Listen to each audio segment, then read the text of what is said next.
क़य्यूम नियाज़ी साहब की हुकूमत रही और उसके बाद तनवीर नियाज़ साहब तशरीफ़ लाए।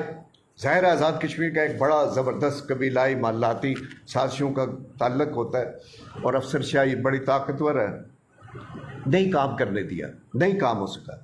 अब एक तीसरे वज़ीर आज़म आए और तीसरे वज़ीर आज़म के लिए हमने कलमा खैर कहा, क्योंकि ज़ाहिर है पिछले 20 माह में अपोजिशन सिर्फ हमने की, जिसे आप अपोज कहते हैं, टू अपोज द गवर्नमेंट, सिर्फ हमने की। किसी मरले पे कोई कंप्रोमाइज़ नहीं किया, किरदार किसी भी किसी की नहीं की, लेकिन फैक्ट्स पे सोशल मीडिया में और इलेक्ट्रॉनिक और प्रिंट मीडिया के तवज्जुह से, आपके तवज्जुह से कलमा हक कहते रहे।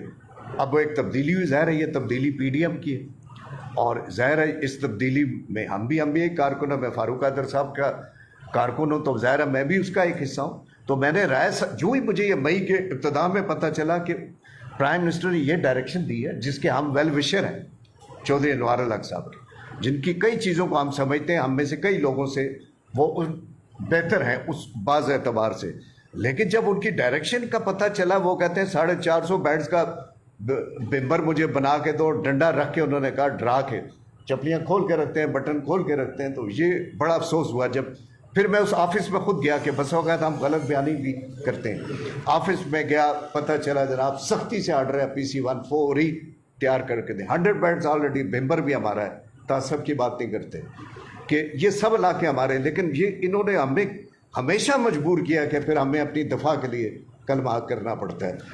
100 बेड्स नाकाफ़ी होते हैं, 100 बेड्स नाकाफ़ी होते हैं मेंबर में, डंडा रख के वो ले जा रहा है 450। उसको नहीं पता हमारा 200 बेड जो है वो पिछले 2 साल से कोई नहीं बना रहा। पहला तो काम है वज़ीर आज़म का कहे कि भाई ये क्यों नहीं बना है, ये ADP ये क्यों नहीं बना, इसका कौन जिम्मेदार है, कौन है DG, वो इसको ले आए।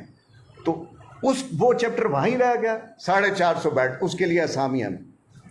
तो बदकिस्मती से इस तरह की और चंद उनकी डायरेक्शन का जब पता चला तो मैंने अपने कायद जनाब राजा फारूक हैदर खान साहब के सामने फैक्ट्स और फिगर्स उन्हें बता दी और फिर उनसे 2 से ज़्यादा दफ़ा इस मौजू पे बात हुई।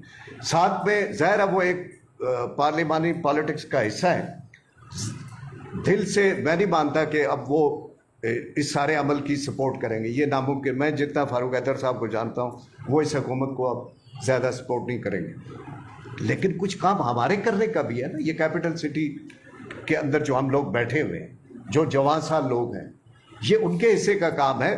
तो इसलिए हमने आगे बढ़ के, मुझे भी कहा गया था, कहने की बात नहीं है, लेकिन ज़ाहिर है मुझे भी कहा गया था जी एडजस्टमेंट्स होनी है, और मैंने यही कहा यार एडजस्टमेंट्स, ये प्रोजेक्ट्स उड़ा के आप करेंगे तो हमने मक्खियाँ मारनी।